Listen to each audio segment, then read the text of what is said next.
Welcome to the Sports Card Lessons Podcast. I'm your host, Big Ken. Whether you're watching on YouTube or listening on a streaming service, please like, subscribe, and hit that notification bell. You'll be notified whenever I drop any new content. Welcome. Thanks for being here. Happy Sunday. I hope everyone's having a great weekend. I know I did. I had a nice balance this weekend.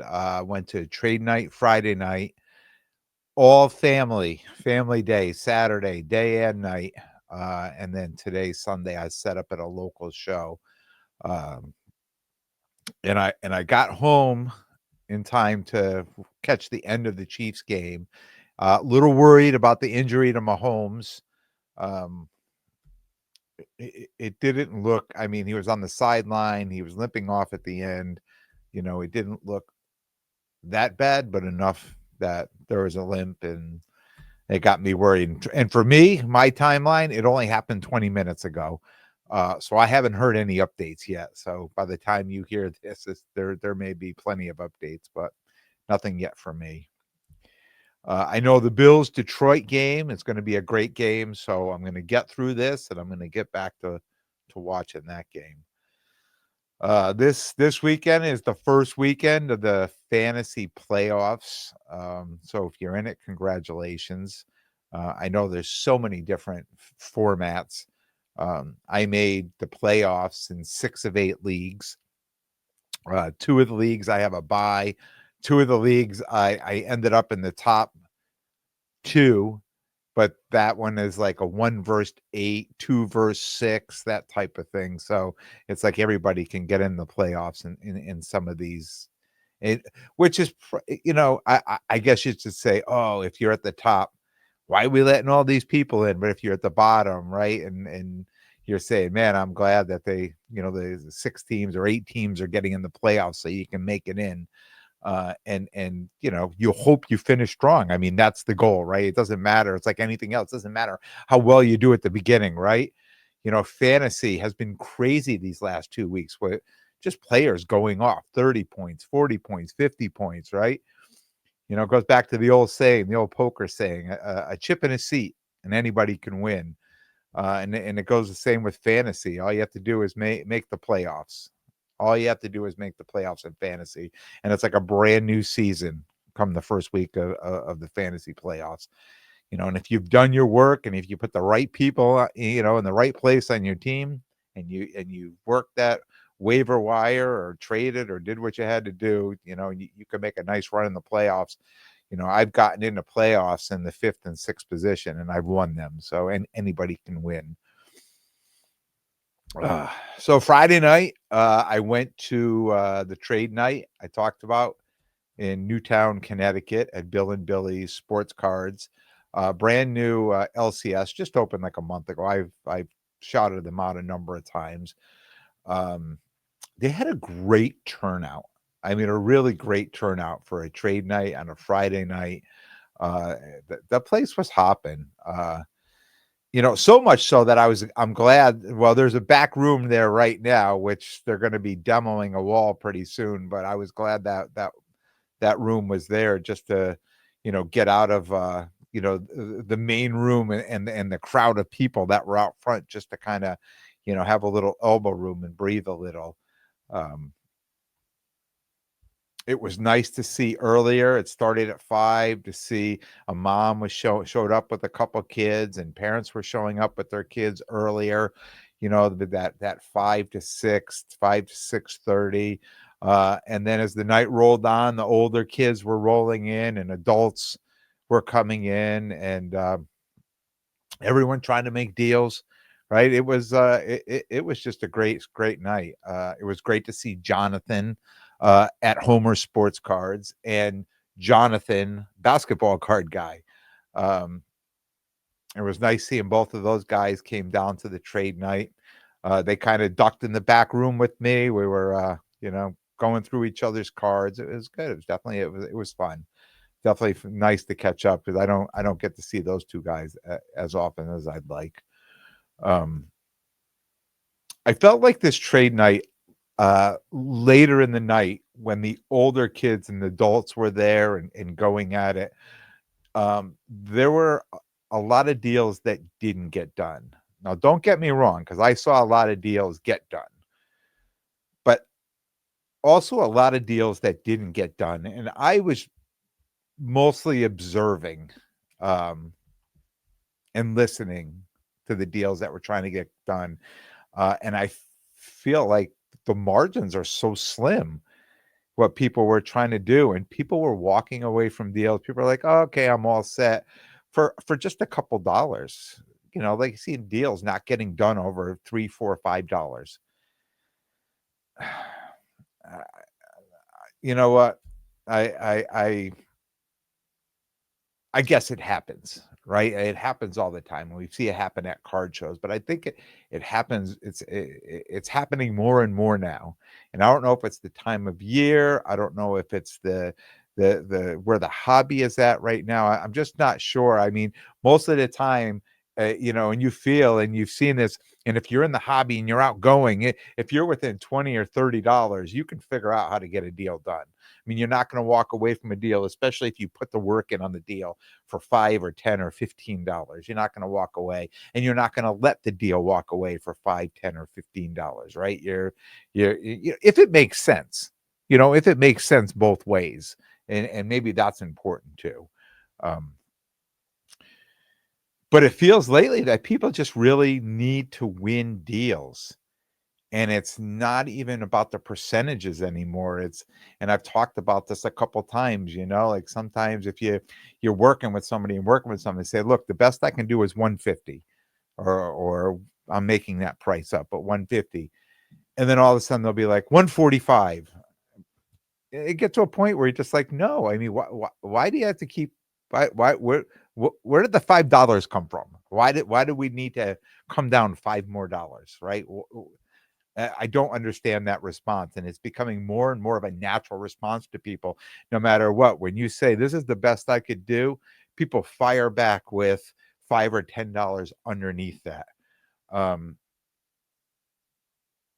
in order for deals to get done, it feels like, and I'm not pointing this at the trade. Now I'm pointing this at everywhere. All these shows that you go to. And sometimes I'm not even part of it. Sometimes I'm just overseeing, I'm listening. You're at a show, you've got people on both sides of you making deals. And sometimes people walk away from a deal, and I'm like, I just can't believe the people walked away from a deal. Like, or somebody let. And now on our side of the table, I say our side, I've been on both sides, but on the dealer side of the table, I mean, it has to make sense. I mean, you're not gonna, for me, all right, I'm not going to talk for all dealers. I'll talk for myself. For me, I don't want to lose money if I don't have to, especially if it's on a card that I feel I don't have to lose money on. Now, I talk about having stale cards and saying, hey, it's time. Let's move that. I'll take a bit of a hit on it, but I can take that money in a positive way and move it into something else more positive. But those are stale cards, right? That's not on all the cards in my inventory, right? Those aren't on every card. If I just want to make sales, like, oh, I can lose $5 here and 10 there and 20 there. You can't do that. You can't do that in every. If you're doing that in every card, you shouldn't be doing this. You should be doing something else, because it's a slippery slope if you're going to start losing on most cards, or just buying a card and holding it and then just being happy a month later or 2 weeks later to sell it at what you bought it for, right? It just doesn't make sense to do that. So, I've talked so many times on this podcast over the last 5 seasons, that you can't win every deal. You just can't do it. You can't win every deal. There's got to be give and take. And especially if you're in the hobby and you're coming to the same shows and dealing with the same people, you just can't go in and expect to. We all know the people who try to, the people that go in and they have to win every deal. There is, it's win or no deal, right? And we talk about, look, if both sides are not happy with the deal, it really wasn't a good deal. And most people will remember that. If you weren't happy with the deal, you'll remember that as a bad deal. Even though you agreed to it or somebody agreed to it, if you walk away and you're thinking, I sold that too cheap, or I let that go too cheap, or I paid too much for that, or whatever. In your mind, it's going to be that was a bad deal.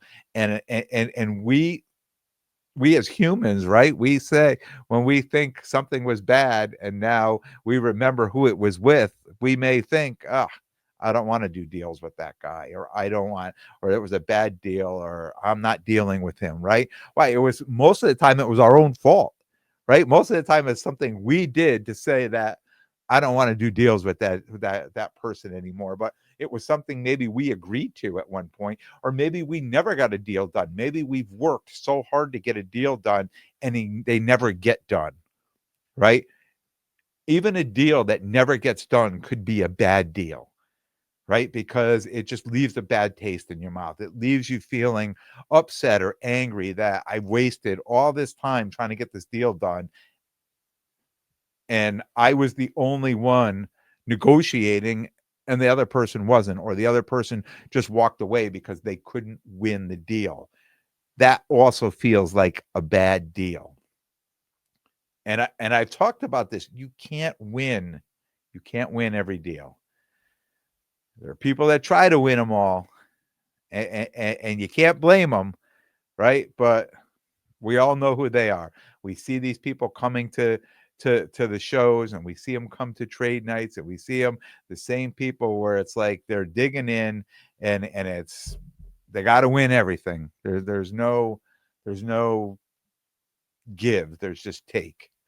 Um, Somebody I know at the trade night was looking at one of my cards, pulled it out of my case, had a $190 price tag on it.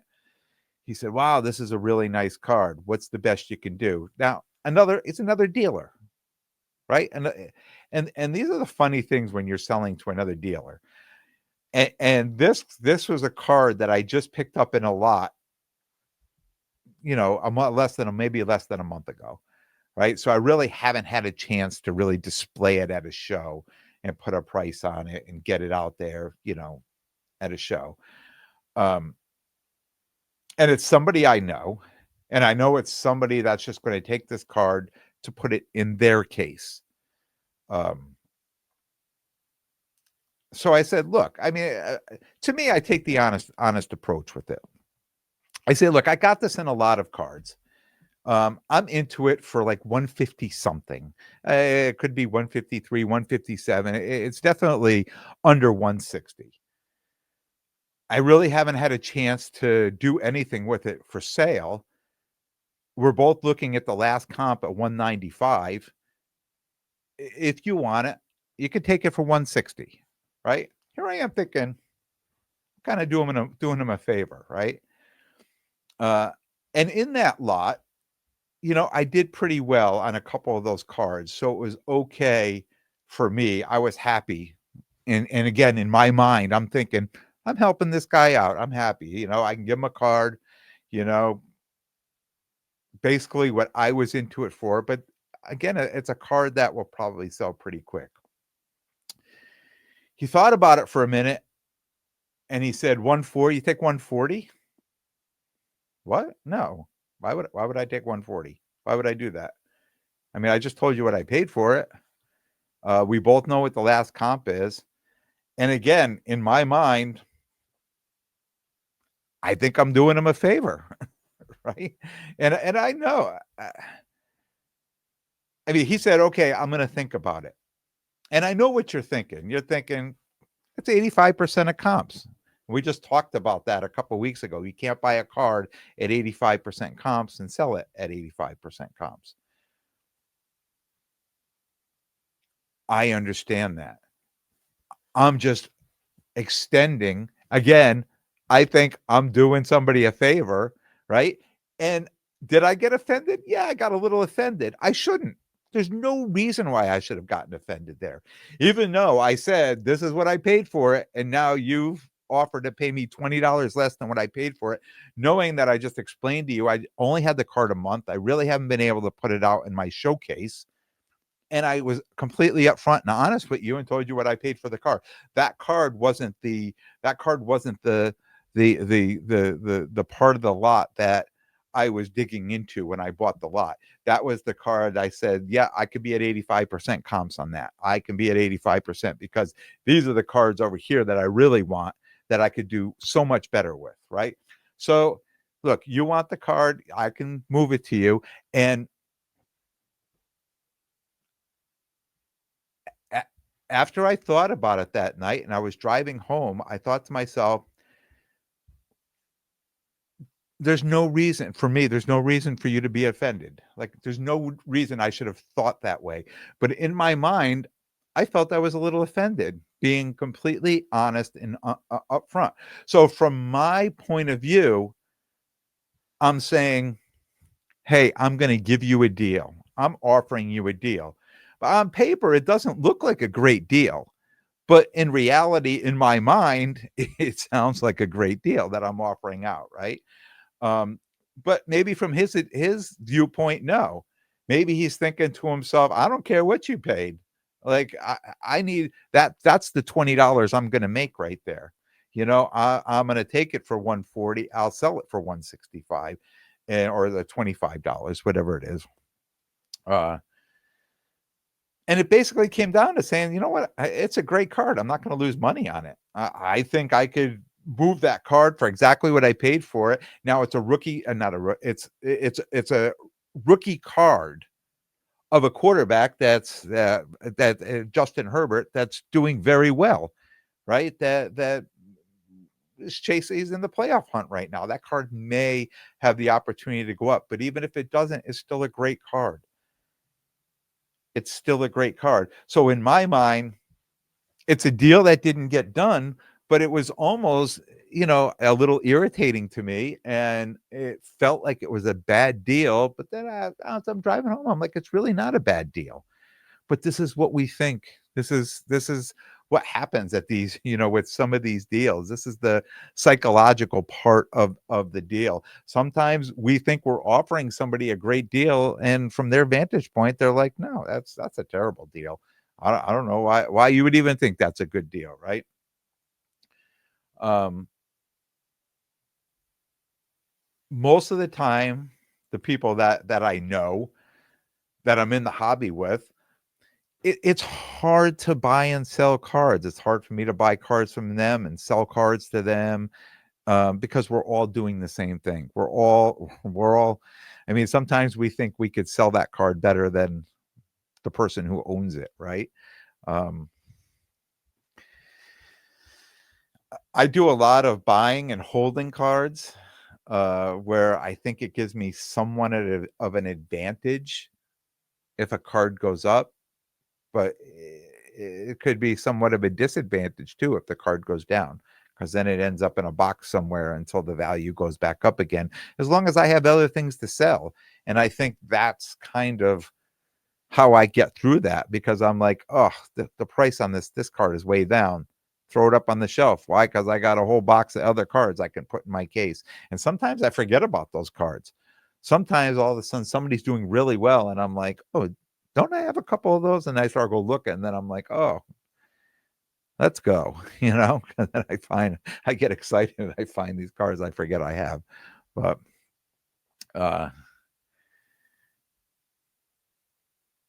so I tell people that I'm closest with, even when I buy cards, they'll say to me, "Oh, that's a nice card. What did you pay for that?" And I ask them to. And most of the time, I think we're all being honest. I know I try to be as honest as possible. It's a little bit more difficult when you're picking something up in a lot, because you may end up with 2, 3, 4 cards there that your margins are probably not going to be good on, but there may be 2, 3, 4 cards that, as long as the whole deal is getting done, that you're going to do really well on those cards. There's a couple cards, there's always, right? And when you're getting a lot of cards, there's always going to be a handful of the cards that you're going to do way better on than some others. Sometimes you got to take a few throw-ins to get the deal done, right? And you know in my mind, I'm like, if this card was a throw in, or that card's a throw in, I'll say to somebody, oh yeah, well, what did I get? Well, I was part of a lot, but this is what I paid. I'm like, if you're interested, you could take it, because my focus was on these other cards, not these ones here. And especially if I get a basketball or a baseball card in a lot, because I don't do basketball or baseball, and sometimes I'd put it in my case, and because I don't have, the majority of that in there, people will walk right by and not see them. So sometimes it's better if I move those cards off to somebody else. But there's deals that never happen that feel like a bad deal. And to me, that was one of them. Even though it never happened, it still felt to me, and it maybe from their side too, right? Maybe on their side, he may be saying the same thing. Man, what's that dude thinking? Selling me a card 85%. What does he think I could sell stuff for nine? It may be a bad deal on his end too. He may have thought the same thing. Even though it was a deal that never got done, it could have been a bad deal. Lately at shows, I just make a point when I get into negotiation with people, um, especially if it's people that I know. I mean, other dealers, it should just be yes or no. Like if I say to another dealer, "Hey, what do you got to get on that?" and he gives me a price, that should just be a yes or no because I don't think it's going to go anymore. Not unless he says to me, if I say no, I'm all set. He'd be, oh, what were you thinking? Like, do you want to? Oh, okay. Well, I'll tell you what I'm thinking. But if that doesn't get to that point, I'd rather buy from people who are showing up to the show and not other dealers in the show. Um, and I don't want to offend the other dealers either, right? Just like and people come to me and they'll say, "Oh, what's the best you can do that?" If I give them my best price and then they come back and they want to go lower, now I feel like you're a customer and not another dealer, right? Just me, just my mind. Um, I feel those deals should be more of a yes or no and not let's start negotiating.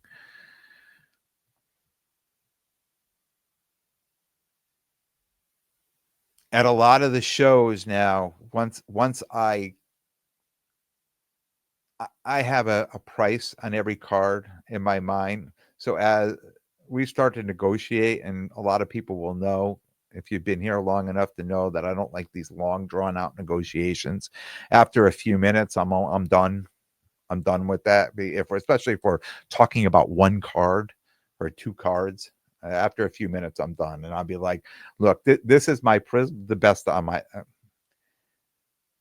And I know people will, as soon as I say it's my best, and I just mentioned this earlier, 150 is my best, 140, 145. No, I said it was 150, and I stick to that. I stick to that, and people get to know me. They get to know me at the show, and they'll know if they've come and they've talked to me enough times, they'll know if I say that's my price, that's my price. I'm not coming down anymore because that's what I planned on selling that card for. Um, at the show today, it was a slow show. Um, Not a lot of people coming through. This show once had been a great show. Um, and the promoter that had that show just kind of let it slip away. And a new promoter took over, just took this one over, and this was their first show. And I'm sure it's going to take a while. I mean, I'm sure this show is going to take off. It's in a great area in Norwalk. I mean, the location in Connecticut is a great area. That's probably why the show did so well. Um, over the last few years.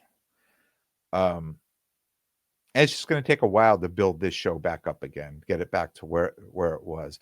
But today's show was slow, uh, and I know for a lot of people coming to a slow show,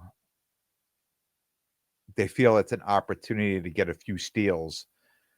From somebody who just needs to make a deal. I mean, it's that time of year, right? Just before the holidays, people want to move some cards, sell some cards, just get some money in their pocket, that type of thing. And it's one of those things, and not even the time of year, but a slow show. A lot of people look for an opportunity to come in and get some steals. And I always say, unfortunately for them, I'm not their guy. And today was a lot of you know, a lot of deals not getting done. A lot of people, you know, interested enough to come up and say, shoot offers at 60, 65%, 70%. Um,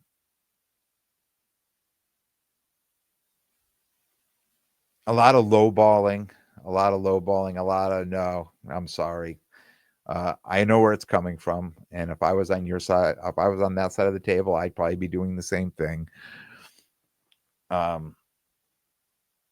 Interestingly enough, one of the more popular cards I had in my case, people were just lowballing me, all like just coming up saying, "Oh, will you do this? Will you do that?" And I was just holding out. I never expected to move that card today. Um,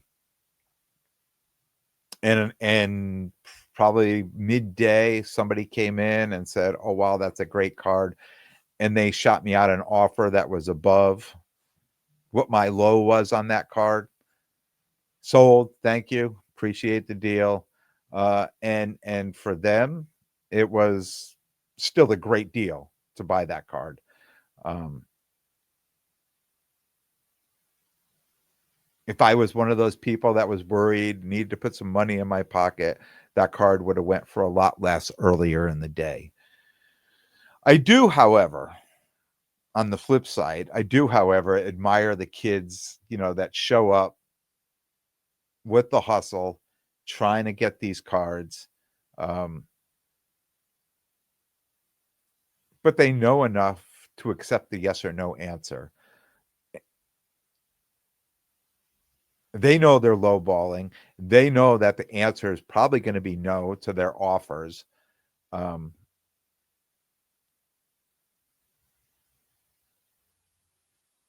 but they're okay with it. They're okay getting the no's, and that's the hustle. That's their hustle. Coming in, they know if they can get someone to say yes to their prices, then that puts some money in their pocket because they could flip that card pretty quick, right? And sooner or later, people will say yes. There are dealers that'll be like, yeah, I can get rid of that because I'd rather take some of the money than hanging on to that card. I understand that aspect too.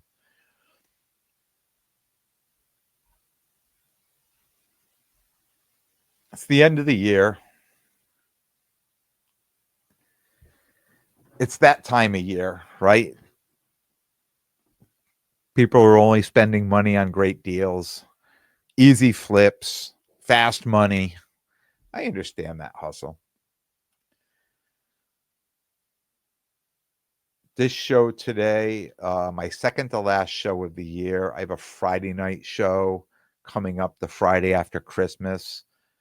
Not expecting too much from that show, but it's going to be nice to go hang out with the guys on a Friday night, right? And you never know. You never know what's going to come through the door or what's going to show up. So maybe something great. I'll never know if I'm not there. So if I'm there, there's always an opportunity. And then I'm getting ready for the Culture Collision show in January. Looking forward to that. Hopefully PSA will come through and get some of my cards back from there. Um, I'll have some inventory to sell. I did get my Caitlin Clark. I talked about this last week. It was coming back from PSA, my positive PSA note from last week. It's the purple cracked ice, PSA 10. And if you're on YouTube, I'm holding it up. It is right now, it's a pop one. I'm sure it's not going to say that way. The card's numbered to 149.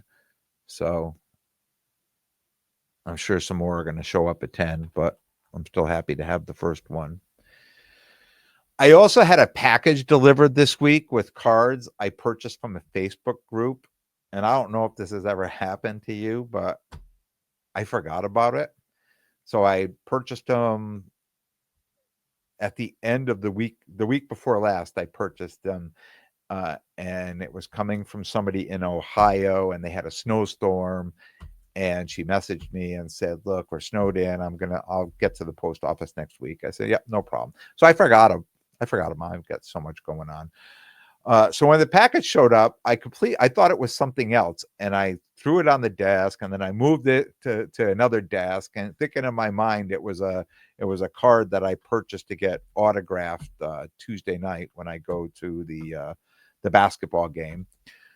So then that night I open up the box, and I'm like, this box feels a little heavier than just having one card in it. I opened up the box. All of a sudden I'm super excited because, it's like I'm getting, all of a sudden I won these cards or something, because I wasn't, I wasn't expecting them. And then I remembered getting them. It was just a really excited day. They were all Kiki Rice cards. I'll share them with you. This is the Bowman University Best Refractor PSA 10. This is a gold shimmer refractor numbered to 50 PSA 10. This is Bowman U Inception Fuchsia Foil Autograph, number to 75, PSA 10. And Bowman University Prospects Auto Green Refractor, number to 99, PSA 10. So 4 cards I bought in a lot.